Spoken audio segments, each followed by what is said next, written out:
রাসূলুল্লাহ ইরশাদ ফরমিয়েছেন। দেখেন এই হাদিসে পাক তাফসীরে কবিরের মধ্যে আছে 27তম খণ্ড। কত খণ্ড? 27তম খণ্ড, 167 পৃষ্ঠার ভিতরে। আবার তাফসীরে রুহুল বায়ানের 14 খণ্ড 407 পৃষ্ঠার মধ্যে আছে। আবার তাফসীরে আরাবি 2য় খণ্ড 112 পৃষ্ঠার মধ্যে আছে।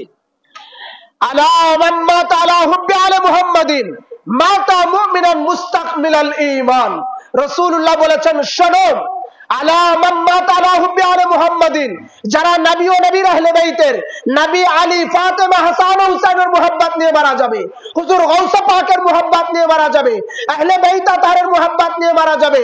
আলা মান মাতা আলা মান মাতা আলা হুব্বি আলা মুহাম্মাদিন, যারা নবী ও নবীর আহলে বাইতের মুহাব্বত নিয়ে মারা যাবে, গাউস পাকের মুহাব্বত নিয়ে মারা যাবে, হাসান হুসাইনের মুহাব্বত নিয়ে মারা যাবে, শহীদ কারবালার মুহাব্বত নিয়ে মারা যাবে, হযরত আলী মা ফাতিমাতুজ জাহরার মুহাব্বত নিয়ে মারা যাবে, মাতা মুস্তাকমিলাল ঈমান, তারা পরিপূর্ণ ঈমানদার হয়ে মুমিন হয়ে তারা প্রত্যেকেই মারা গেল।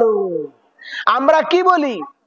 যে ঈমানদার হয়ে যেন আল্লাহ মারা যায়, পরিপূর্ণ ঈমান যেন ভিতরে থেকে আমরা মারা যাই। আমরা দুআতে বলি না, মোনাজাতে বলি না? আমাদের সবাই এই ইচ্ছা আছে কি নাই বলেন তো, যে আমাদের পরিপূর্ণ ঈমান নিয়ে আমরা মারা যাব। আল্লাহ রাসূল বলেছেন, আলা ওয়া মান মাতা আলা হুব্বি আলা মুহাম্মাদিন মাতা মুস্তাকমিলাল ঈমান।